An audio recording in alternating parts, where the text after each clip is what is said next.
골로새서 2장 8절 말씀 다 같이 한 목소리로 받들어 읽도록 하겠습니다. 누가 철학과 헛된 속임수로 너희를 사로잡을까 주의하라. 이것은 사람의 전통과 세상의 초등학문을 따르며 그리스도를 따름이 아니니라. 아멘. 우리가 이 세상의 초등학문이 무엇인지에 대해서 나누었습니다. 그래서 세상 초등학문이라는 것은 또 다른 말로 하면은 이제 기본 원리, 흔히 이제 그리스의 4대 원소라고 하는 것을 가리키는데, 이 세상 이 4대 원소, 다시 말하면 땅과 불과 물과 공기와 같은 이 4대 원소가 서로 이렇게 상호작용을 하고는 가운데서 모든 만물이 생성되고 움직인다. 이제 이렇게 이야기하는 거죠.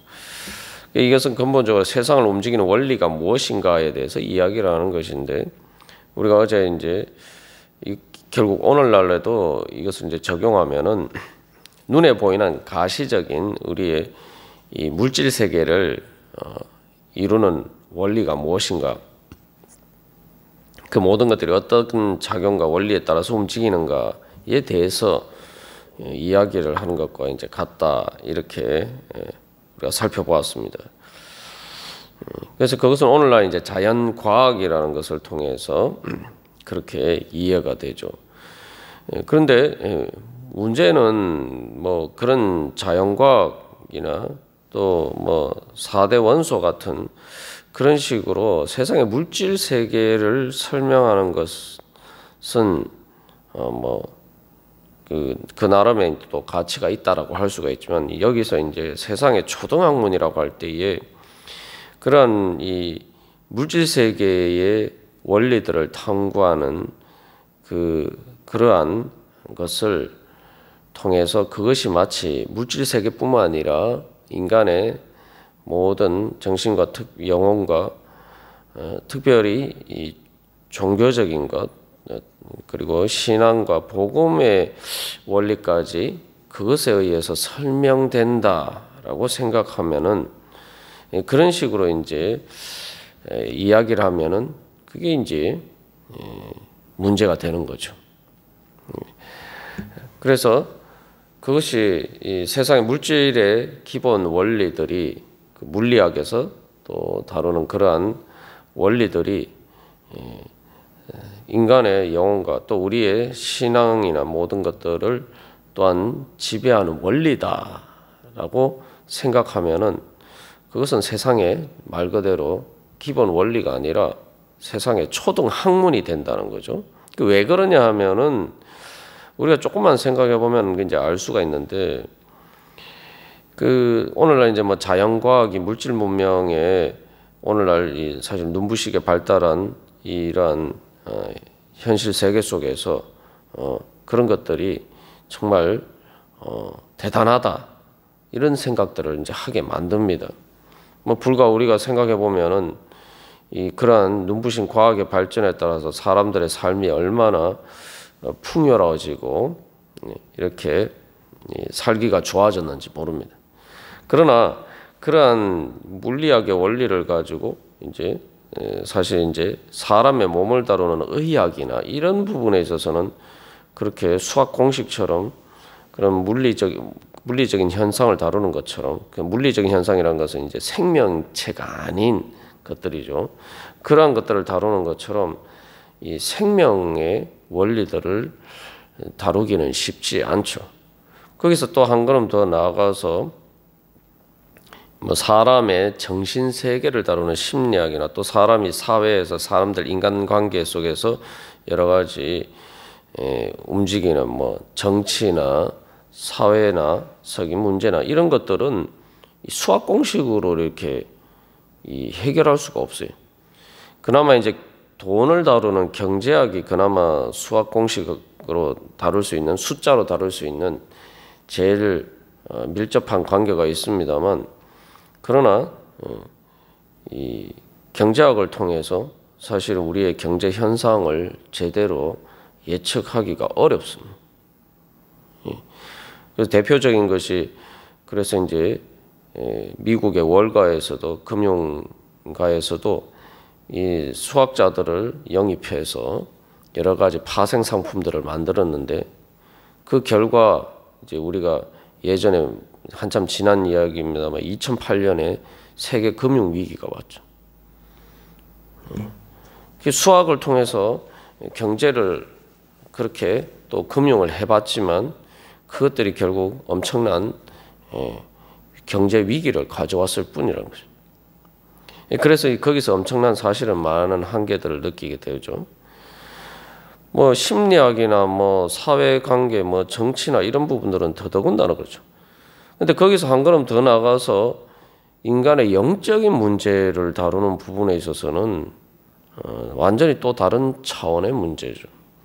그래서 오늘날 아무리 자연과학이 발달했고 그러한 여러 가지 수학적인 그러한 물리적인 법칙에 의해서 우리가 오늘날 눈부신 물질 문명을 이루었지만 그것이 인간의 삶에 있어서 경제 문제에 대해서도 해답을 주지도 못하고 사람의 정신적인 문제에 대해서는 더더군다나 그러하고 영적인 문제에서는 사실은 아무런 해답을 줄 수가 없다는 거죠. 그렇기 때문에 그것이 아무리 이렇게 고등학문처럼 보이지만 영적인 문제에 있어서는 세상의 초등학문에 불과하다는 겁니다.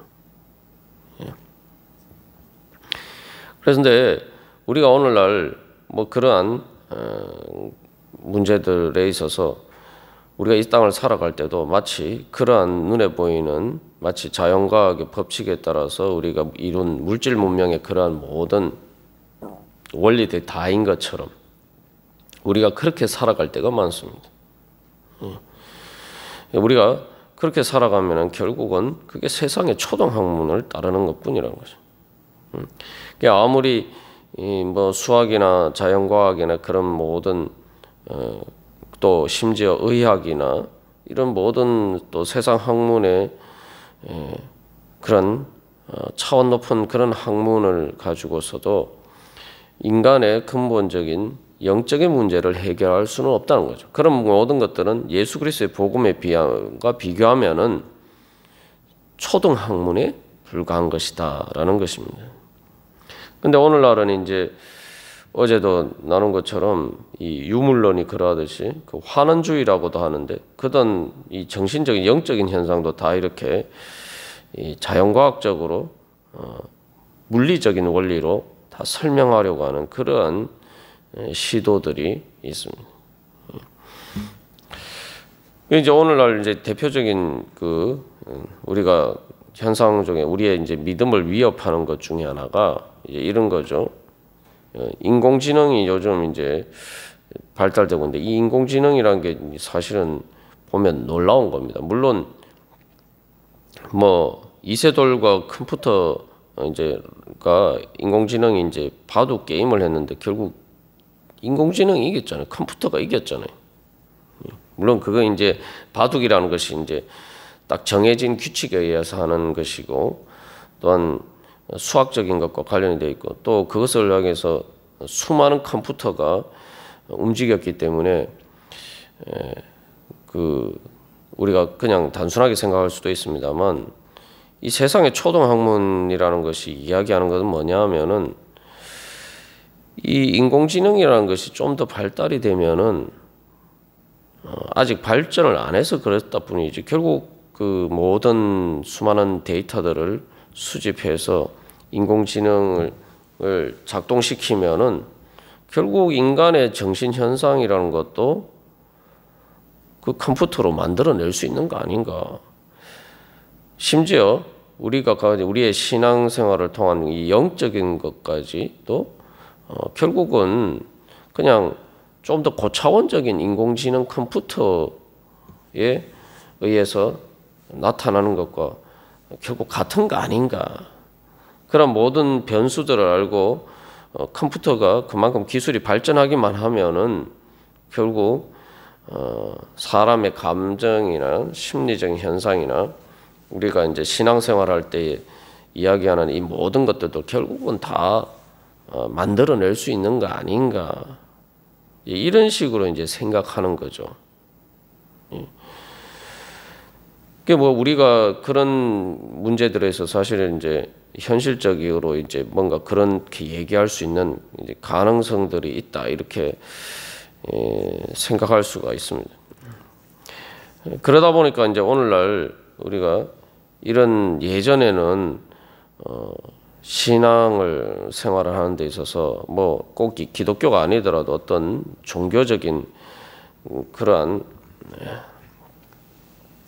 생활을 하고 또 어떤 그런 신앙을 가져야 된다 이런 사람들이 많았지만 오늘날에는 그렇게 생각하지 않는단 말이에요. 우리가 뭐 주변에서만 봐도 그렇죠. 요즘은 그래서 그런 부분에 대해서 별로 이렇게 생각하지 않고 결국 사람의 물질 문명이 발달하다 보니까 그만큼 사람들이 그것이 모든 세상을 움직이는 원리다 이렇게 생각하고 그냥 영적인 문제는 별로 이렇게 관심을 가지지 않고 살아갈 때가 많습니다. 그런 경향들이 이제 그건 이제 세속화라고 하는데 그래서 이제 여기서 이제 세상에라는 말이 붙었죠. 이러한 세속화가 점점 진행이 되면서 오늘날 사실은 이 젊은 세대나 이런 세대들에 있어서는 점점 이 교회를 떠나고 내가 왜 신앙생활을 해야 되지? 내가 왜 예수를 믿어야 되지? 이런 데 대해서 별로 이렇게 관심이 없다 이 말이죠. 그리고 그런 필요도 느끼지 못하고 결국은 그 물질 문명이 주는 그런 만족 속에서 그렇게 살아가는 것이 그게 이제 결국은 좋아 보이는 것처럼 보이면 결국은 세상의 초등학문에 불과하다는 거죠. 그 앞에서도 얘기했지만 경제 현상보다 더 고차원적인 것이 사람의 심리적인 현상이고 그 심리적인 현상보다 더 어려운 게 이제 사람들과의 관계가 나타나는 사회적인 현상이나 뭐 정치적인 문제들이 그런 거고 그것보다 더 고차원적인 것이 이제 영적인 문제들이죠. 우리가 이제 골로새서 1장 말씀을 통해서 그 골로새서에서 이야기를 하는 것은 오늘날 우리에게 주는 가장 중요한 교훈은 그렇게 눈에 보이는 모든 것들이 물리적인 현상의 원리에 따라서 움직이는 게 아니다. 예수 그리스도의 그러한 다스림에 의해서 예수 그리스도의 주권과 하나님의 섭리에 따라서 모든 것이 움직이고 우리의 삶의 모든 것들을 결정하는 것은 눈에 보이는 가시적인 또 아니면 뭐 물리적인 그러한 것들이 아니라 바로 영적인 것이다. 영적인 것 다시 말하면 하나님과의 관계가 어떠하냐에 의해서 결정되는 그 영적인 것들이 우리의 모든 삶을 내 정신 현상과 내 모든 또한 심지어 이 땅에서 우리 몸으로 살아가는 그 모든 것까지 결정하는 것이다. 우리는 이런 관점에서 이제 봐야 된다는 거죠. 근데 우리가 정말 그런 관점에서 예수를 믿는다고 하면서도 그런 관점에서 신앙생활을 하고 있느냐 이 말이죠. 진짜 그렇게 살아가고 있느냐 말이죠. 진짜 그렇게 그것을 믿으면은 내가 이 모든 우리가 신앙생활을 중심으로 해서 내가 하나님과의 관계 속에서 내가 말씀과 기도 가운데 내 영적인 문제를 우선순위로 놓고 그렇게 우리가 살아가게 되겠죠. 그러나 오늘날 많은 경우에서 그렇지 못할 때가 많습니다. 그러니까 우리가 흔히 하는 얘기로 예전에는 좀 우리가 가난하고 경제적으로 좀 어려웠을 때는 많은 사람들이 신앙생활을 열심히 했는데 오늘날 이렇게 여러 가지 경제적으로 풍요해지고 뭐 우리가 흔히 하는 말처럼 먹고 살만해지니까 예수를 별로 믿지 않는단 말이에요. 신앙생활을 예전처럼 열심히 하지 않는단 말이죠. 우리가 만약에 그런 이제 문제들이 봉착하고 있다면은 사실 이 2장 8절에서 사도 바울이 그러한 세상 초등학문을 따르지 말라. 너희가 그리스도를 따라야지 세상의 초등학문을 따르지 않도록 주의하라 하고 하는 이 말씀이 오늘날 우리에게도 여전히 적용되는 말씀입니다. 세상에 조금 잘 먹고 잘 살고 경제적으로 풍요해서 그런 문제들 때문에 우리가 예수 믿는 게 아니라는 거죠. 예, 그런 문제는 사실은 세상의 초등학문에 속하는 문제라는 거예요. 우리가 그것 때문에 예수 믿는 거 아니잖아요. 그죠? 근데 조금 경제적으로 풍요해졌다고, 내가 물질적으로 좀 먹고 살만해졌다고 내가 신앙생활에 나한테 그만큼 중요하지 않느냐. 그렇다면 내 신앙생활에는 여전히 세상의 초등학문을 따르는 것이지 예수 그리스도를 따르는 것은 아니라는 거죠. 그래서 우리가 오늘도 주님 앞에 기도하면서 나아갈 때에 나는 내가 왜 예수 그리스도를 따라야 되느냐? 내가 무엇 때문에 예수 그리스도를 따르느냐? 예수 그리스도의 복음이 내가 오늘날 나에게 왜 필요한가? 내가 먹고 살만하고 예수를 안 믿어도 세상 그렇잖아요. 예수를 안 믿어도 잘 먹고 잘 사는 사람들이 많단 말이죠. 나름 행복하게 사는 사람들이 많단 말이죠. 그런데 나는 왜 예수를 믿어야 되는가? 예수님이 왜 필요한가? 예수님의 구원이 나에게 왜 필요한가? 내가 오늘도 주님 앞에 나와서 예배하고 기도하고 주님을 만나는 일이 왜 필요한가? 여기에 대해서 우리가 근본적인 다시 우리에게 분명한 이 해답이 있어요.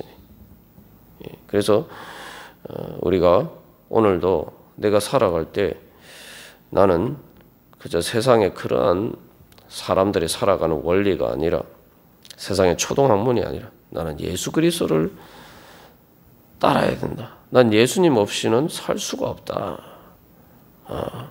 우리가 정말 예수 그리스도께서 우리를 인도해 주시는 그 진정한 복음의 가치를 알고 그것을 소망하면서 오늘도 주님 앞에 기도하면서 나갈 때 주님께서 결국 그 모든 영적인 문제들이 해결될 때 하나님의 나라와 하나님의 의를 구하라 그리하면 이 모든 것을 너희에게 더하시리라 한 바로 그 영적인 복음을 통해서 우리의 삶이 주님의 은혜 가운데 살아갈 수 있는 그러한 삶이 될 줄로 믿습니다. 그런 것을 소망하면서 우리 다 같이 기도하겠습니다.